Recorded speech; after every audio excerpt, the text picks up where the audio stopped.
Но меня зовут Дуглас Хардинг. Я человек без головы. Ну и что это за история с отсутствием головы? Звучит, правда? На самом деле речь идет о том, кто мы на самом деле и что мы на самом деле из себя представляем.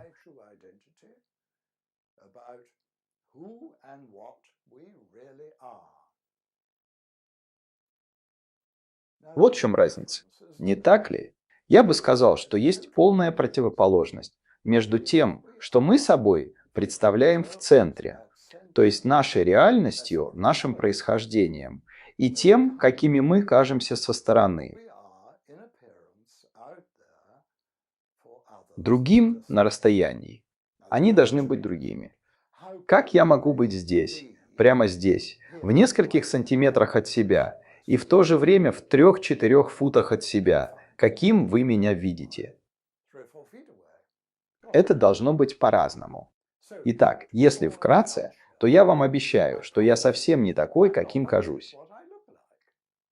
И слава Богу. И я бы предположил, что и вы находитесь в похожем положении. И мне кажется, что мы до конца этого не понимаем. В чем разница между тем, кем я являюсь для себя, то есть моей внутренней реальностью, тем, кто я на самом деле, и моей внешностью? Или у меня много разных обликов, и они зависят, не так ли, от того, на каком расстоянии находится наблюдатель? Они зависят от освещения и сотни других факторов. Внешность очень изменчива, очень интересна, очень правдива. У всех нас есть внешность. Вопрос в том, чья она. И именно об этом наша запись, о том, кто мы на самом деле. В ходе нашего совместного опыта у вас возникнет множество вопросов.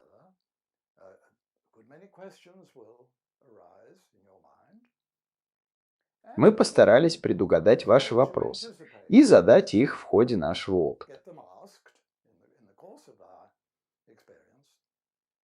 Вот какие вопросы могут у вас возникнуть. И я постараюсь на них ответить. Зачем вообще задаваться вопросом о том, кто я на самом деле? Что же я могу сказать? Почему этот вопрос кажется мне таким важным и увлекательным?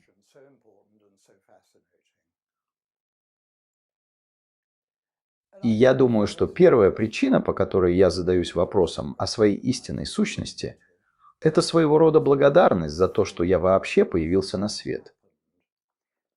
Понимаете? Ведь могло бы и не случиться так, что я появился на свет, не правда ли?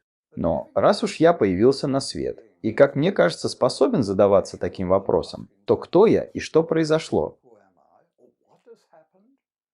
Жить и умереть, так и не задавшись вопросом о том, кто это делает, это как-то трусливо и неинтересно. Я имею в виду, разве можно придумать более интересный вопрос, более достойный того, чтобы его задать, чем «кто я»? Разве можно придумать что-то более важное? Понимаете? В конце концов, если я живу во лжи, живу не тем, кем я являюсь в своем воображении, то я наверняка испорчу себе жизнь. Разве не важно не только задаваться этим увлекательным, но и чрезвычайно важным практическим вопросом, но и жить в соответствии с правдой, а не ложью? Жить в соответствии с тем, кто я есть на самом деле. Когда вы пользуетесь инструментом, полезно знать, что это за инструмент, пила, молоток и так далее. Иначе вы можете сильно навредить себе.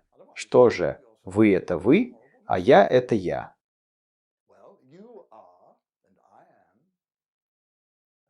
Наш инструмент для жизни. Вы ваш инструмент для жизни. И полезно знать, что это за инструмент. И я бы сказал, что в данном случае я бы сказал следующее. Если вы похожи на меня, то вы ошибаетесь. Я имею в виду, что нам говорили неправду, потому что другие люди говорили нам, кто мы есть на самом деле, а мы их слушали, не понимая, что в вопросе о том, кто мы есть. В самом начале нашего существования, верно? На этот вопрос никто, кроме нас самих, не сможет ответить. Только вы сами можете сказать, каково это — быть вами здесь и сейчас. Никто другой не может этого сказать. Теперь, если вы дадите правильный ответ, если он действительно будет правильным, убедительным для вас и правдивым, я думаю, можно предположить, что ваша жизнь станет более цельной, осмысленной и значимой, более интересной, увлекательной, важной.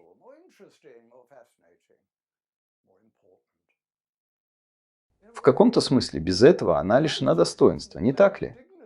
Ваша жизнь бессмысленна и лишена того достоинства, которое могла бы иметь, если бы вы не осознавали себя. Итак, мы убедились, что вопрос о том, кто я такой, а, очень увлекательный, и б, очень практичный и важный.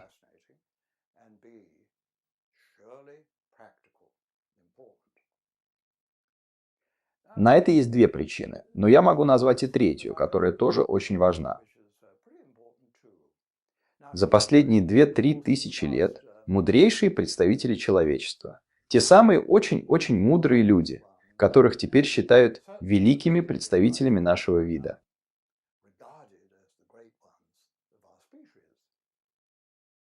они распространили слух, очень странный слух, о том, что там, где вы находитесь, вас ждут невероятное великолепие и сокровища.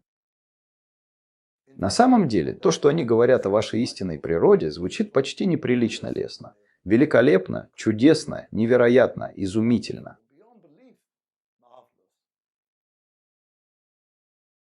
Они, эти великие люди, принадлежавшие к самым разным религиям, а иногда и ни к какой, говорили, что вы удивительное и чудесное существо.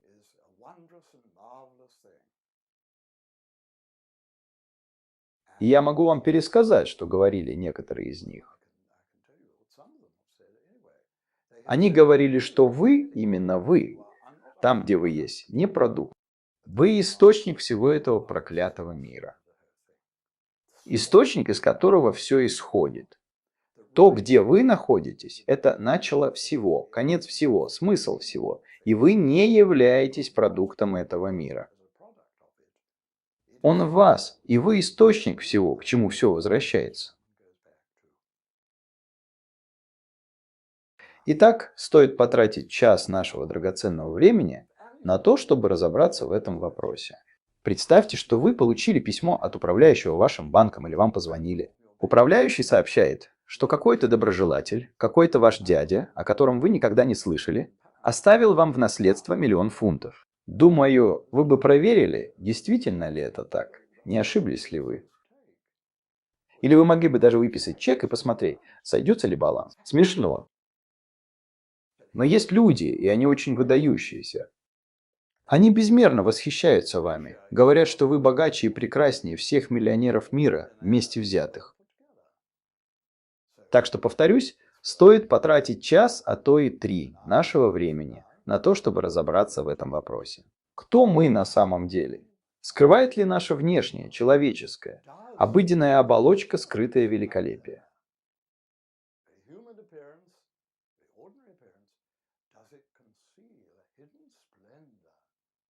Великолепие — чудо, которое находится прямо здесь, рядом с нами. Вот что мы сейчас будем обсуждать. Ну, могут быть и другие причины. У вас могут быть другие причины. Просто любопытство. Думаю, этого будет достаточно, чтобы продолжить. И, конечно, прежде всего, я бы сказал, что это практический вопрос. От ответа на него зависит моя жизнь. Буду ли я жить, опираясь на истинное понимание того, кто проживает эту жизнь, или на иллюзию?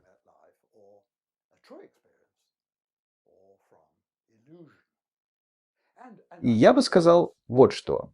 Мой опыт изучения этого вопроса показал, что все, во что меня учили верить о том, кто я такой на самом деле, было перевернуто с ног на голову и неверно. Все, абсолютно все. Как будто для того, чтобы стать членом человеческого сообщества, Нужно принять на веру множество вымыслов и жить в соответствии с ними, а не с реальностью.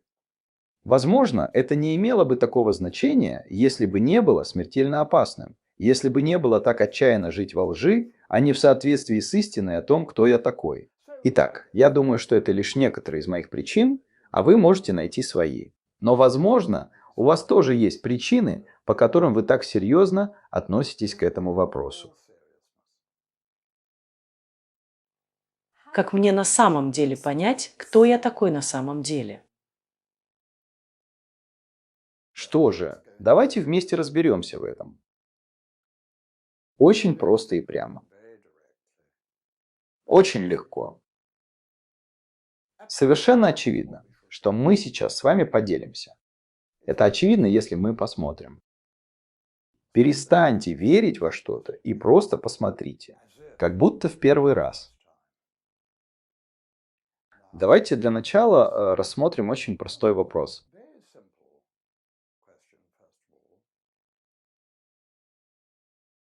Сколько у вас глаз? Почувствуйте это. Я имею в виду, вы видите здесь две маленькие штучки, два маленьких окошка. Два. А теперь представьте, что вы смотрите на мир из двух маленьких отверстий, двух крошечных дырочек, в чем-то вроде фрикадельки, или скорее.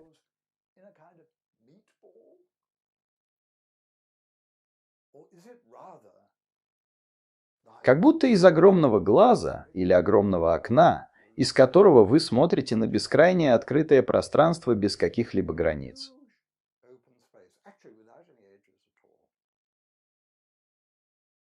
Разве не удивительно, что мы всю жизнь думаем, будто смотрим на мир через два маленьких глазка?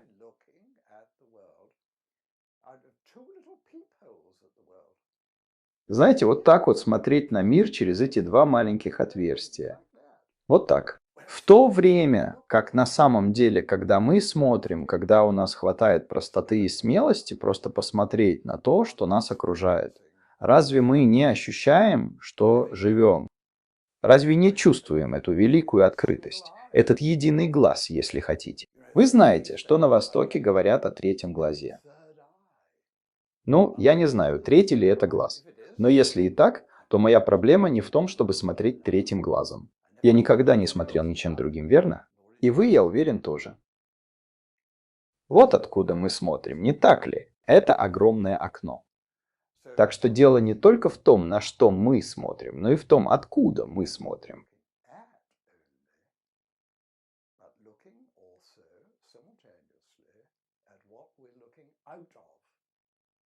Понимаете, это вторая часть, которую мы либо не поняли, либо не потрудились понять. То, на что мы смотрим, важно. Но то, откуда мы смотрим, на мой взгляд, важнее. И теперь вы видите, не так ли, что прямо там, где вы находитесь, есть это чудесное, огромное, большое открытое окно. Для начала вы можете заметить, насколько это отличается от всего, во что нас учили верить. И это так просто, это абсолютно очевидно. Теперь вы можете двигаться дальше. То, на что вы смотрите, это лицо Дугласа. А теперь скажите, откуда вы смотрите? Мы сейчас лицом к лицу.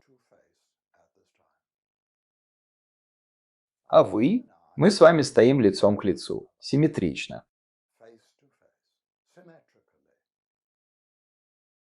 Или здесь есть лицо, а там, где вы, его нет.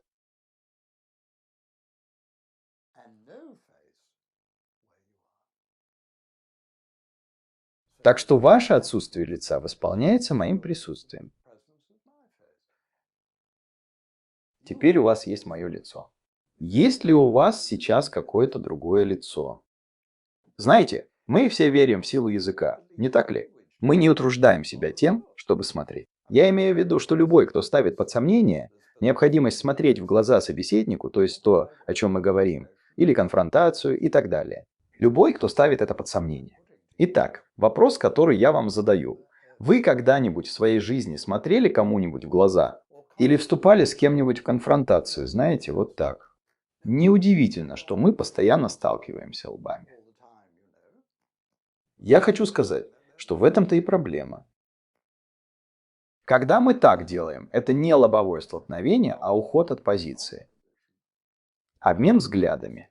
Вот что мы на самом деле делаем, не так ли? Не конфронтация. Итак, теперь вы поняли. На это можно смотреть по-разному. Главное – уловить суть. А суть простая и очевидна. Суть, которой я хочу с вами поделиться, и которая лежит в основе всего, это умение видеть, каково вам там, где вы находитесь, и понимать, что вы не вещь. Не вещь. Ваша сущность – это потенциал. Пустота, открытость, пространство, которое можно заполнить. В данный момент оно заполнено лицом Дугласа и кое-чем еще. Если бы вы были тем, на что похожи, то были бы именно этим, не так ли? Застряли бы в этом. Тогда вы были бы вещью. И этой вещью вы были бы всю жизнь. Это своего рода пожизненный приговор. Быть вещью. То есть быть вещью, наверное, неплохо, но довольно ограниченно. Это значит, что вы только эта вещь. Это значит, что вы скоро умрете. Ну, знаете, я тоже скоро умру. Вы, наверное, умрете чуть позже, потому что вещи появляются и исчезают, рождаются и умирают, гибнут. Итак, вопрос в том, каково там, где вы сейчас находитесь. Там ничего нет. И именно потому, что там ничего нет, именно благодаря этой удивительной способности и открытости, разве не правда, что вы принимаете все, что вам предлагают? Вселенную в том виде, в каком она предстает перед вами в данный момент. И я полагаю, что вы не видите никакой разницы, никакого различия, никакого разделения между пространством, в котором вы находитесь, и тем, что его заполняет. Я имею в виду вот что его заполняет. А вот ваше пространство, которое заполняет Дуглас. Есть ли какое-то разделение? Нет. Так что это действительно так, не правда ли? В данный момент вы утратили то, чего у вас на самом деле никогда и не было. А именно свою внешность, которая является проблемой или привилегией других людей. Вы это утратили. Я бы сказал, с катертью дорога. В смысле, это их дело. Ваше лицо – наше дело. Вы нам его доверили, и мы за ним ухаживаем. И очень вам за это благодарны, или должны быть благодарны. А ваше дело – смотреть на свое истинное лицо, которое на самом деле не лицо, а мир. Не так ли? Так что я бы сказал, что это очень выгодная сделка. Вы меняете одну крошечную частичку Вселенной на всю чертову Вселенную. Я имею в виду, это же так выгодно, не правда ли? Это невероятно выгодно. Обменять одну смертную, довольно неприглядную вещь на целый мир.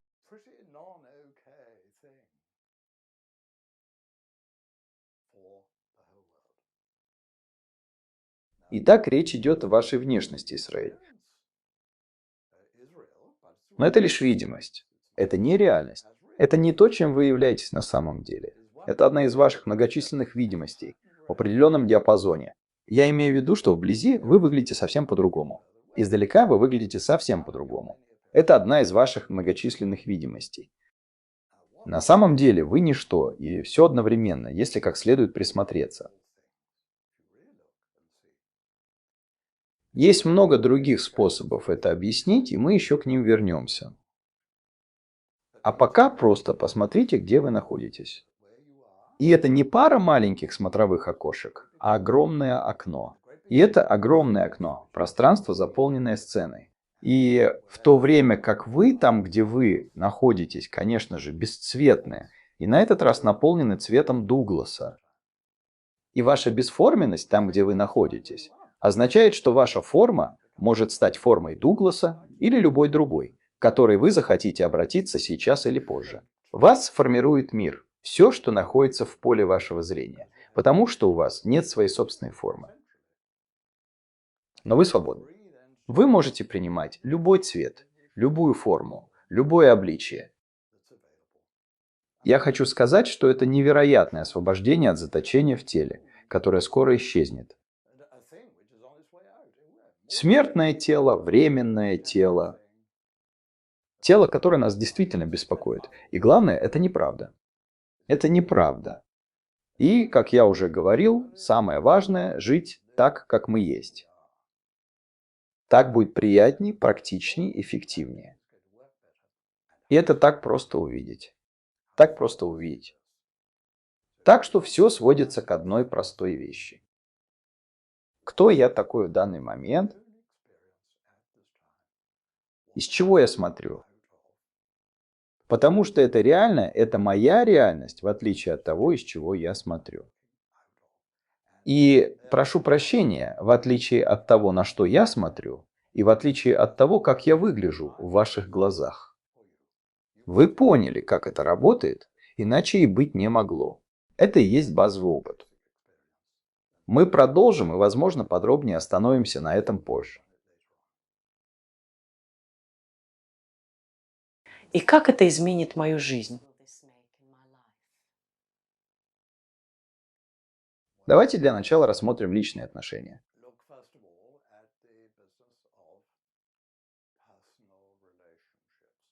Это, безусловно, очень важный для нас вопрос,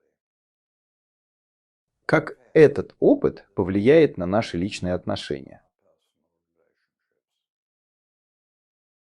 Я бы сказал, что он окажет на них глубокое влияние.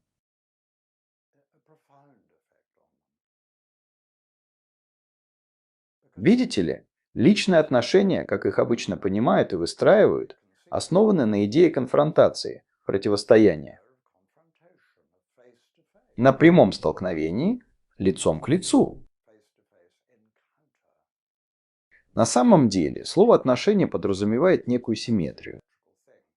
Конечно, для третьего лица, наблюдающего за происходящим со стороны, это симметричный процесс. Но в нашем с вами случае, как вы понимаете, это совершенно асимметричная ситуация. И это не встреча лицом к лицу. А почему? Да потому что я никогда не сталкивался с вами лицом к лицу. Я вам точно говорю, я ни разу в жизни не встречался ни с кем лицом к лицу. А теперь подумайте, можно ли интерпретировать это как своего рода любовь? Я не имею в виду сентиментальную, слащавую любовь, я имею в виду реальную основу любви. Я хочу сказать, что если мы действительно посмотрим на то, что происходит, на то, где мы находимся, конечно, мы видим, что мы созданы для любви, мы открыты, мы способны принять другого человека, любимого человека или того, кого, возможно, не так сильно любят сознательно. Мы растворяемся в нем или в ней. Не потому, что мы хорошие или любящие люди, а потому, что мы такие. Мы растворяемся в этом человеке. Теперь, если я общаюсь со своим начальником, подчиненным, женой или ребенком, для меня будет иметь огромное значение. Воспринимаю ли я себя как пространство, в котором они могут существовать? Это значит, что я позволю им быть такими, какие они есть. Потому что пространство не может ими манипулировать, использовать их или эксплуатировать.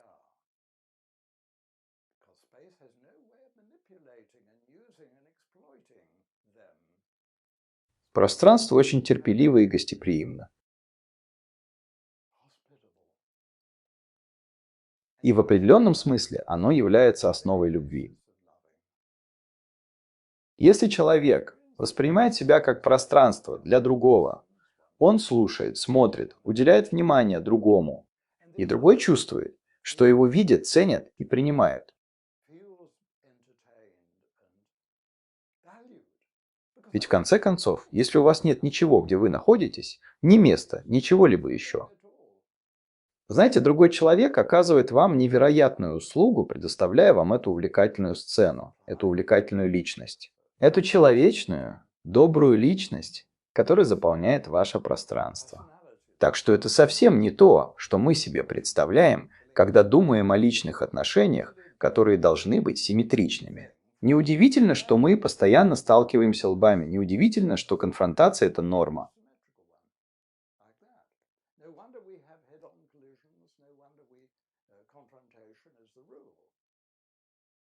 Это выдумка. Я считаю, что конфронтация – это выдумка. Никто никогда ни с кем не конфликтовал. Только со стороны третьего лица можно увидеть симметрию. Или можно ли увидеть симметрию? Если вы отождествляете себя с этим третьим лицом, конечно, вы можете противопоставить себя ему и считать себя равным ему. Но если мы будем честны с собой и посмотрим правде в глаза, мы увидим, что мы устроены открыто. Мы созданы для любви. И я настоятельно рекомендую этот подход как чрезвычайно практичный, я бы сказал, необходимый для хороших личных отношений. И я думаю, что люди, которые по-настоящему любят друг друга, по-настоящему глубоко любят друг друга, делают это естественно. Но я считаю, что в наше время гораздо важнее делать это осознанно. Выходить в мир и взаимодействовать с людьми в любых жизненных обстоятельствах, находясь в своем пространстве, а не на поверхности. Так что я бы сказал, что для меня это самое важное – наладить личные отношения. В каком-то смысле я становлюсь таким человеком, у которого нет никаких барьеров. Я чувствую свою открытость по отношению к ним, потому что я так устроен.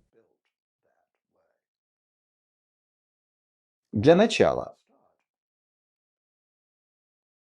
знаете, у того, кто не является ничем, а представляет собой лишь пространство, есть множество преимуществ, потому что вещи подвержены риску, не так ли? Вещи сталкиваются друг с другом. Знаете, они действительно представляют угрозу друг для друга. Каждая из них как бы самоутверждается, вытесняя другие из своего пространства. Вещь должна быть уверена, что она отдельная сущность, которая не пускает других. Она никогда не вторгается в чужое пространство. Вещи исключают друг друга, и в этом есть определенная привлекательность. Но это определенно делает вас, если вы вещь очень уязвимым. И я бы сказал, что вы испытываете страх, потому что вещи погибают. Вам следует бояться, потому что вещи погибают.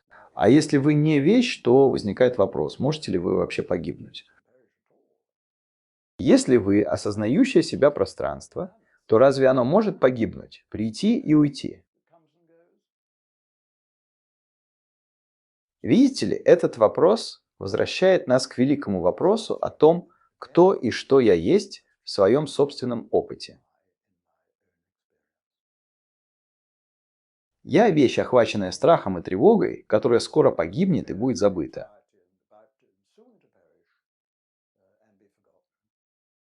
Или я ничто. То есть нечто, что существует в разных временных масштабах, от галактик до частиц и людей. Вещи приходят и уходят в моем пространстве, а я не такая вещь, которая приходит и уходит. Поэтому я не боюсь. Я не схожу с ума от страха, если живу в соответствии с тем, кто я есть, и что я есть, то есть с моим ничто, которое абсолютно безопасно. Я предлагаю вам обратить внимание на то, что в вашем центре находится нечто несравненно безопасное. Несравненно безопасное, потому что ничто не является абсолютным. Осознавая, что вы ничто, вы понимаете, что вас нельзя уничтожить. Это второе отличие, которое может изменить мою жизнь. Это может в значительной степени помочь избавиться от страха. Прежде всего, я думаю, это поможет избавиться от нашего основного страха, страха смерти. И подумайте о том, сколько энергии мы тратим на поддержание иллюзии, что здесь есть нечто цельное. Ни у одного животного и ни у одного младенца нет руки. Как? Поддерживать эту иллюзию о том, что здесь есть нечто цельное, очень утомительно. И нам приходится не только удерживать этот блок, эту глыбу на месте, тратя на это всю свою энергию, но и постоянно корректировать ее, чтобы взаимодействовать с разными людьми в разных обстоятельствах. А если я могу оставить их, этих людей, заботиться о моей телесности, моей внешности, этой глыбе, если хотите, то я чувствую облегчение от всех этих энергетических затрат.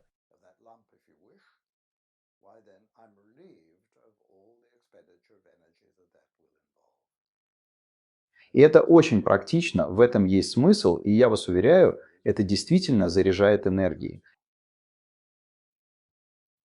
Как это связано с насущными проблемами человечества? Возьмем, к примеру, самую насущную проблему – угрозу ядерной войны, которая может привести к вымиранию всего вида.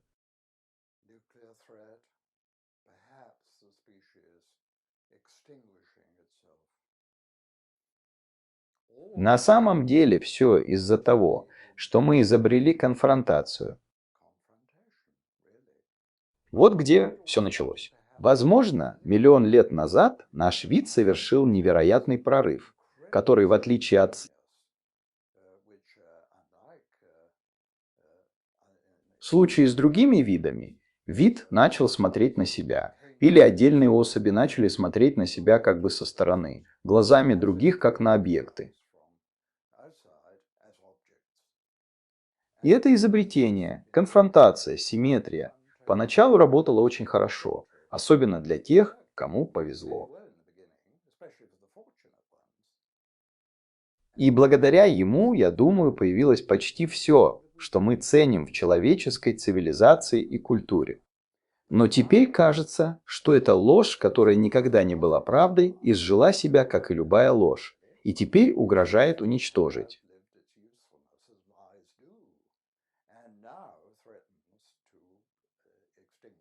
Расу, она стала совершенно контрпродуктивной. И мне кажется, что мы сможем двигаться дальше, только если совершим такой же радикальный прорыв. Второй по счету, который в каком-то смысле вернет нас к асимметрии, свойственной младенцам, животным и радости.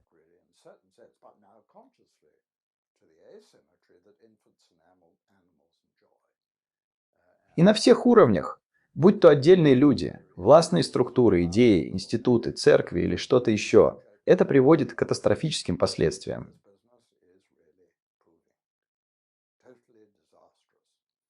Так что, похоже, необходим радикальный сдвиг в сознании от одного к другому. Этот сдвиг действительно необходим, если мы хотим выжить как вид. И я не знаю, получится ли у нас, но думаю, что шанс есть. Шанс есть. История человечества невероятна, и оно выжило, несмотря ни на что. Возможно, оно на это способно, но для этого, по крайней мере, нужна, если не вся масса человечества, то хотя бы значительная ее часть, что довольно сложно представить. Требуется, скажем так, чтобы сознательные лидеры нашего общества увидели, особенно за столом переговоров в Женеве или где-то еще, что это не отношения между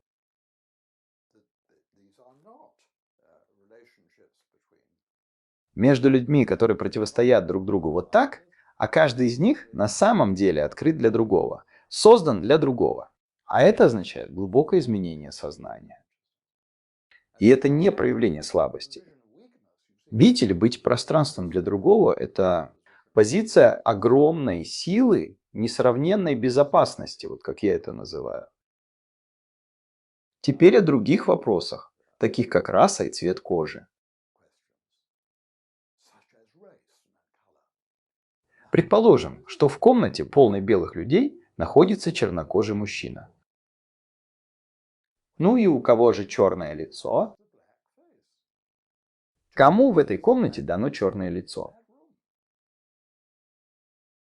Непредполагаемому чернокожему мужчине, всем белым людям. Люди, которые смотрят на него, перенимают его цвет, не так ли? Видите ли, ваш цвет, как и ваше лицо, это то, о чем заботятся другие люди. Потому что мы все знаем, что на самом деле внутри мы не такие, какими кажемся. Но это очень простое, невероятно простое решение всего этого глупого вопроса о нашем цвете кожи и расе. Есть еще одна вещь, которая, если бы она действительно прижилась здесь, могла бы кардинально изменить ситуацию. Кардинально. Чернокожий мужчина не является чернокожим по своей сути, как и белый мужчина не является белым по своей сути. Ваш цвет – это то, что вы передаете другим людям с помощью своей формы, черт лица и так далее. И можно продолжать. А как насчет жадности? А как насчет загрязнения окружающей среды? Все эти ужасные вещи происходят из-за того, что мы эксплуатируем друг друга из-за жадности, расточительства и всего такого. Загрязняем окружающую среду, эксплуатируем людей, эксплуатируем бедные страны и так далее. Ну, знаете, я думаю, что основная причина нашей жадности, как народа, так и отдельных людей, заключается в том, что когда мы были маленькими, весь мир был нашим. Ребенок – это пространство, в котором происходит все. Один мой ребенок сказал мне: «Дуглас, я пространство, в котором происходит все». Вот чего бы нам хотелось. Мир действительно был нашим, потому что мы были наполнены миром, и нам всего хватало. Мы отделяли свое пространство от звезд и всего остального мира. Теперь, когда мы стали смотреть на себя со стороны, мы потеряли это сокровище, это богатство. И, увы, многие из нас проводят остаток жизни, пытаясь вернуть хотя бы часть утраченного. Наследие. И я действительно верю, и мой собственный опыт это подтверждает, что когда мы видим себя такими, какие мы есть на самом деле, мы перестаем жаждать ненужных вещей, которые, как мне кажется, нам просто подсовывают, чтобы мы получили какой-то символ или знак нашего утраченного сокровища. Когда мир принадлежит тебе, зачем тебе $1 000 000, если на них можно купить лишь куриный корм? Это нелепо, жалко, просто жалко.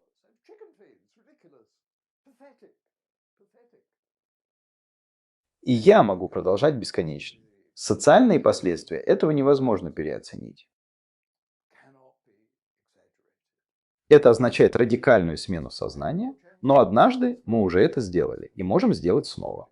И это не значит, что мы должны потерять все преимущества того промежуточного периода, когда мы находились в конфронтации. В итоге мы возвращаемся к истине. И если хотите, извлекаем выгоду из всех преимуществ этого промежуточного периода и, надеюсь, выживаем. Это может показаться мистикой или религиозным учением. Но можно ли это подтвердить с научной точки зрения? Я думаю, что это идеально вписывается в научную парадигму и соответствует духу науки. Мне кажется, это завершенная картина. Научная картина, которую мы имеем о себе и мире, идеально вписывается в эту парадигму. И я бы сказал, что она больше связана с наукой, чем с религией. Хотя, конечно, связана и с тем, и с другим. Ну, а что такое наука? В данном случае чистая наука. Давайте рассмотрим именно ее, а не прикладную науку. Наука – это изучение явлений. Это изучение по областям объектов. Если вы посмотрите на объекты с определенного ракурса, то увидите, скажем, живой объект. Например, если посмотреть на меня с определенного ракурса. Почему? Вы увидите человека по имени Дуглас Хади. Наука будет изучать эту область и, возможно, затронет социологические и другие вопросы. Биолог или цитолог, подойдя ближе, увидит область, где происходит восстановление тканей, клеток и так далее.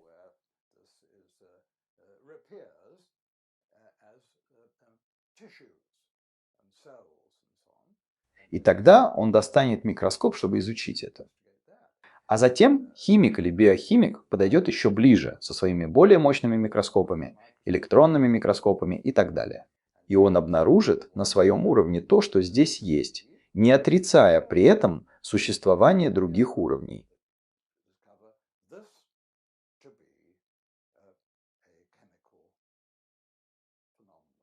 Он обнаружит, что это химическое явление или ряд процессов.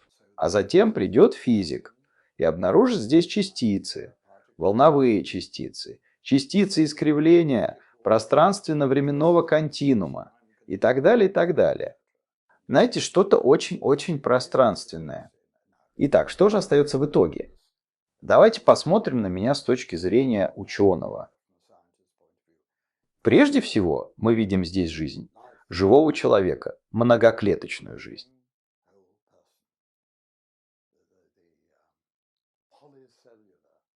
Затем мы видим одноклеточную жизнь, жизнь клетки. Он приближает изображение, и ствол дерева заполняет весь кадр. А потом даже эта жизнь остается позади, когда мы переходим к чудесам. Чудеса – это не жизнь как таковая. Химик открывает всевозможные химические процессы на этом уровне. А затем, продвигаясь дальше, мы переходим к уровню физических процессов, пространства, времени и всего такого. Так что все это остается позади. Жизнь и даже материальность, конечно же, цвет.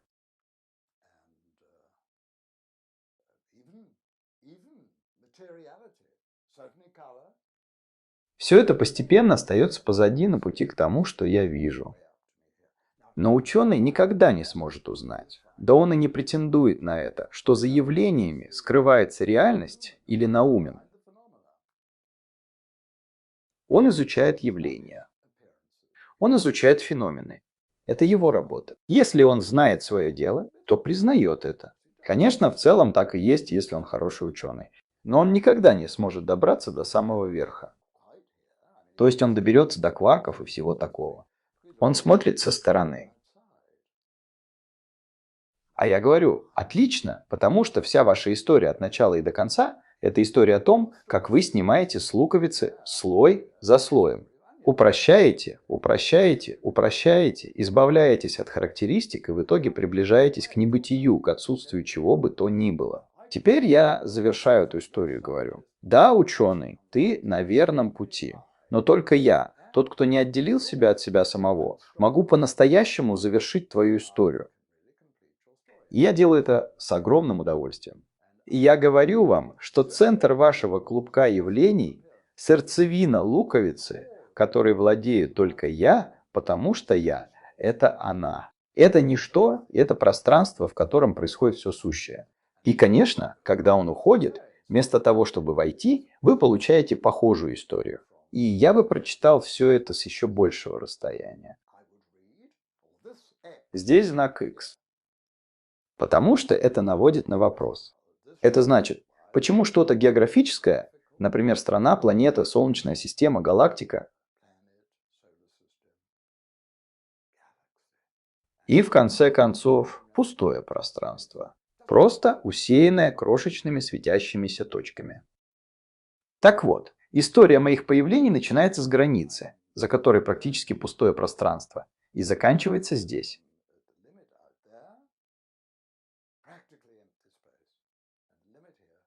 Практически пустое пространство, а между ними все остальное.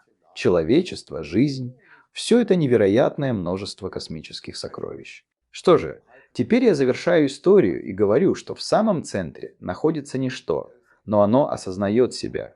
Это важный момент. Оно осознает себя, хотя и является ничем. Я бы сказал, что это идеально вписывается в научную картину мира и в наше представление о себе как о личностях.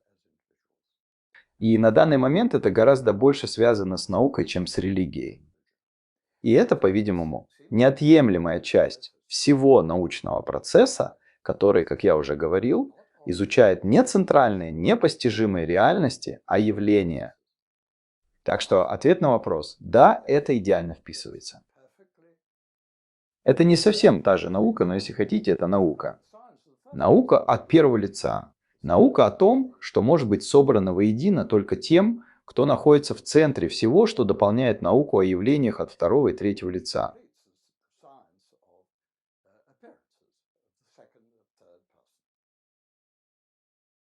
Разве все это не очень наглядно? Как бы вы объяснили это слепому? Что же, ответ такой. Нужно, скажем так, ослепнуть и увидеть, если можно так выразиться. Другими словами, давайте закроем глаза и посмотрим, что мы сможем увидеть. Давайте лишим себя возможности видеть и посмотрим, сможем ли мы получить ту же картину. Поэтому сейчас нам с вами необходимо закрыть глаза и посмотреть, что мы увидим. Прямо там, где мы сейчас находимся. Итак, ваши глаза закрыты, мои глаза закрыты. Пожалуйста, поищите свои границы, найдите их сейчас. Можете ли вы найти, можете ли вы сосчитать, сколько у вас пальцев на ногах, опираясь на имеющиеся у вас сейчас ощущения? Есть ли у вас сейчас какое-то представление о форме? Разве ваше ощущение безграничного пространства не наполнено самыми разными ощущениями, мыслями, чувствами и так далее? Но что значит находиться в теле сейчас? Разве сейчас вы не так же обширны, как и тогда, когда ваши глаза были открыты? Знаете, у меня есть слепые друзья, которые говорят: «Дуглас, единственное, что я вижу, это то, кем я являюсь сейчас». И, конечно, сейчас мы это видим. Мы видим, что мы — это пространство. И то, что происходит в нашем пространстве, возможно, менее, определенно менее зрелищно, чем то, что происходит, когда наши глаза открыты. Итак, убедившись в этом, давайте теперь откроем глаза и снова наполним пространство чем-то более интересным. Но пространство осталось прежним, не так ли? Тем не менее, я могу потрогать свое лицо.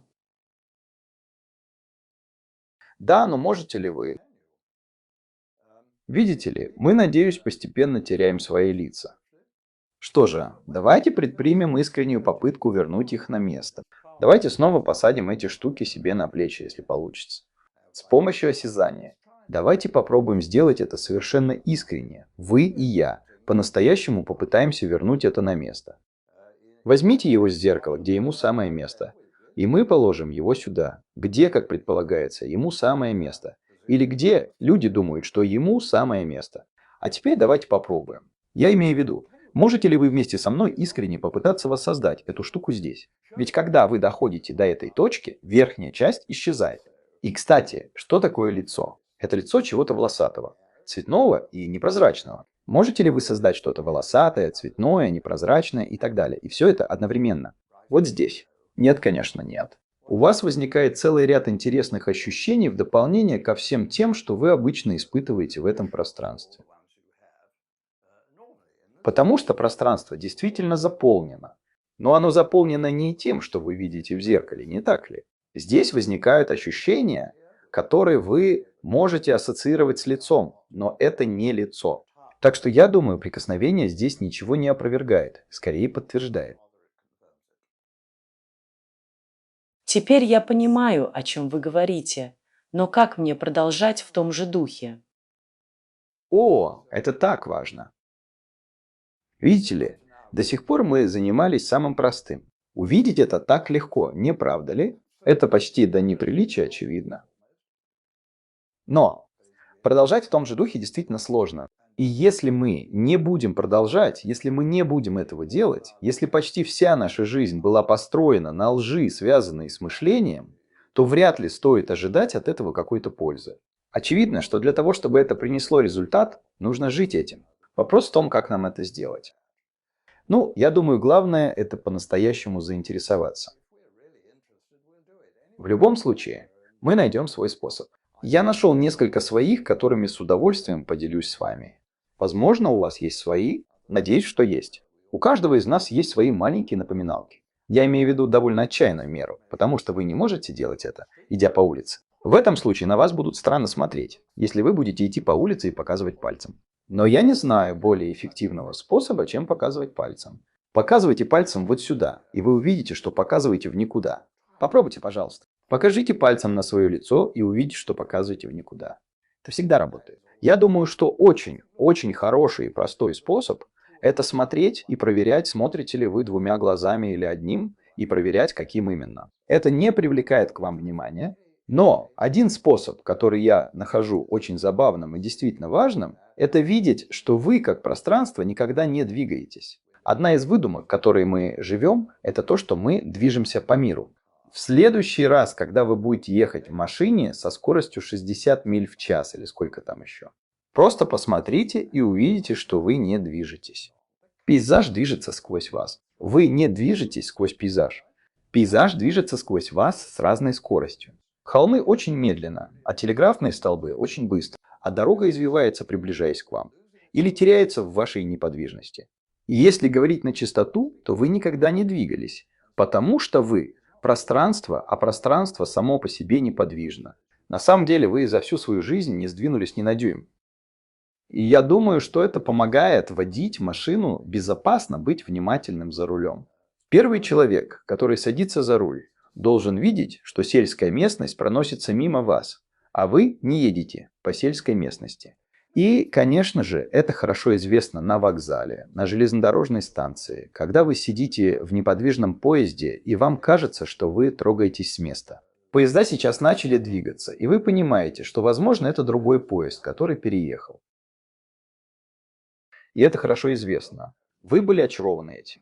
И когда вы идете по коридору, если вы действительно будете внимательны, то увидите, как коридоры проходят мимо вас. Я думаю, что это довольно забавная штука. Все это так занимательно. Я бы действительно рекомендовал это как способ наслаждаться жизнью, потому что она полна открытий, полна неожиданностей. Относитесь к этому не столько как к упражнению для сохранения впечатлений, сколько как к приключению, потому что оно действительно есть. И одно из них, которое я нахожу очень полезным, это когда я мою посуду. Ну, я наблюдаю за этими руками, как за отдельными животными, которые ведут себя здесь и делают свое дело. И никакой диспетчерской вышки здесь нет. Они перемещаются в пространстве. И я заметил, что они бьют меньше посуды, когда я обращаю на это внимание. И вообще, я бы сказал, что бы я ни делал, исходя из заблуждений и бессмыслицы, что здесь есть что-то, что стоит делать. И что бы я ни делал, находясь в своем пространстве, почему это лучше делать. Так что это тот случай, когда нужно смотреть в обе стороны. Что бы я ни делал в этом направлении или чем бы ни занимался в этом направлении. Что бы ни делали эти руки или куда бы ни шли эти ноги, этот голос говорит: не теряй из виду, откуда я пришел. Таким образом, он смотрит внутрь пространства и наружу на то, что в данный момент его заполняет. Так что я бы сказал, что это настоящая медитация для обычной жизни, для рынка, двусторонний взгляд, при котором не теряешь из виду смотрящего. И это не так сложно, как может показаться, но требует усилий. И мы будем это делать, если нам интересно. И если у нас есть в этом острая необходимость. Понимаете, я хочу сказать, что, знаете, я думаю, что со мной все в порядке, что я прекрасно справляюсь, и мы как-то выкручиваемся. Но жизнь становится все сложнее, сложнее и сложнее. Почему бы не начать, я имею в виду, не начинать, когда нас к этому вынудят, когда, возможно, будет уже поздно. Зачем откладывать на потом?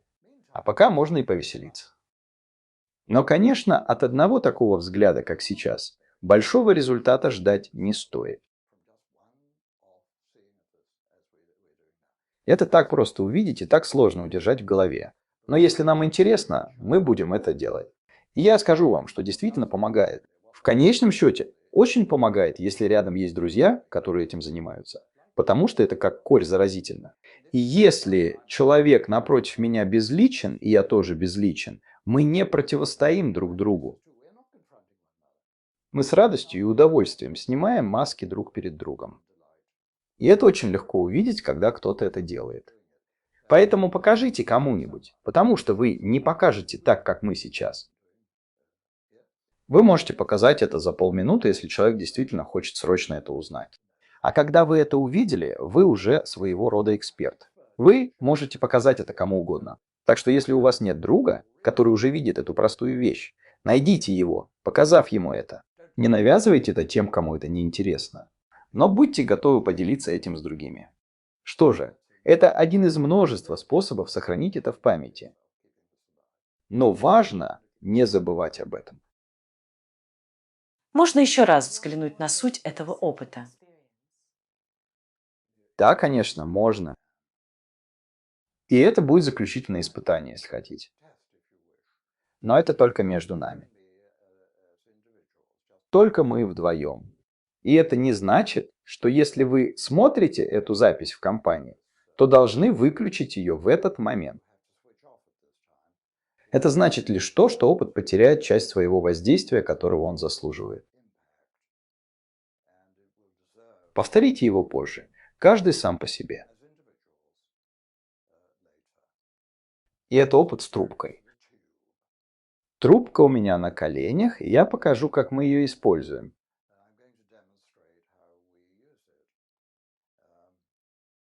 Нужно прислонить лицо к одному из ее концов.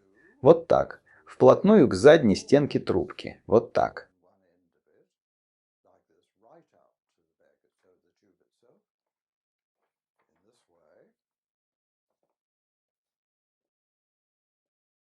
Затем нужно подойти к экрану телевизора, поднести трубку к экрану и приложить другой конец к моему лицу на экране, где я буду задавать вам вопросы. Вопросы в трубке. Итак, подойдите, пожалуйста, к экрану и расположитесь поудобнее.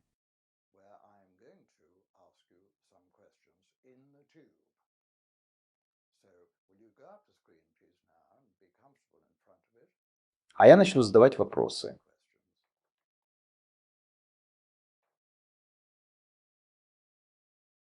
Хорошо, вы готовы? Мой первый вопрос. Сколько лиц в мешке или в трубке?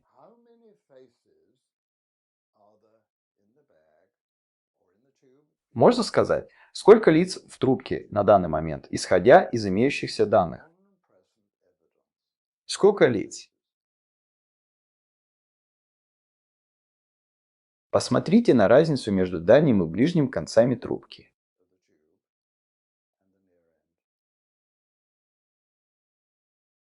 Приходилось ли вам когда-нибудь, находясь внутри или снаружи этой трубки, видеть чье-то лицо? Кого-нибудь в своей жизни? А теперь посмотрите на цвет. Посмотрите, какого цвета у меня борода, щеки, глаза и так далее.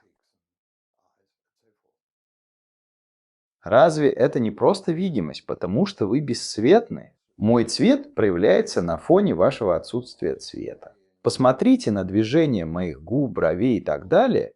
Происходит ли это в вашей абсолютной неподвижности?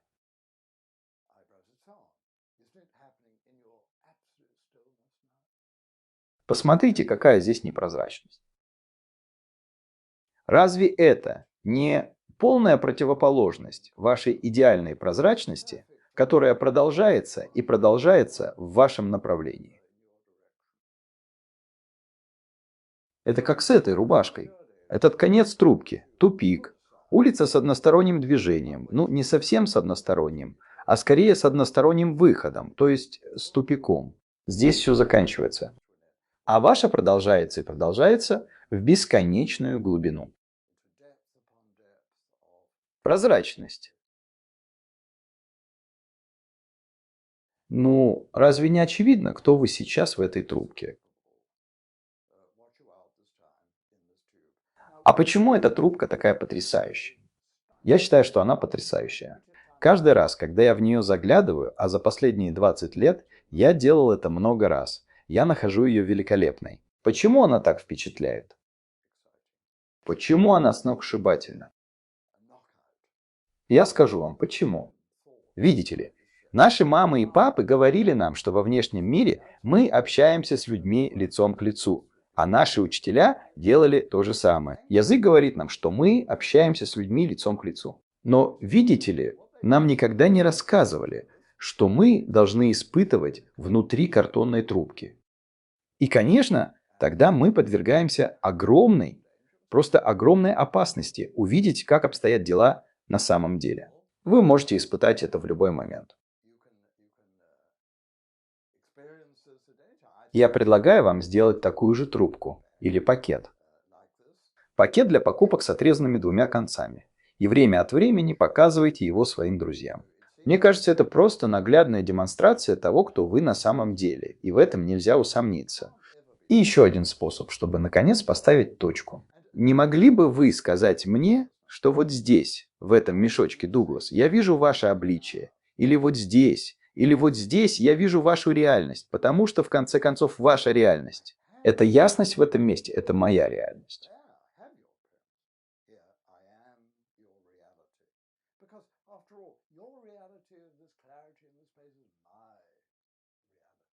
И вот здесь мы сходимся. Все отчуждения и разобщенность, от которых мы страдаем и которые на самом деле отравляют нам жизнь, происходит из-за того, что мы разобщены.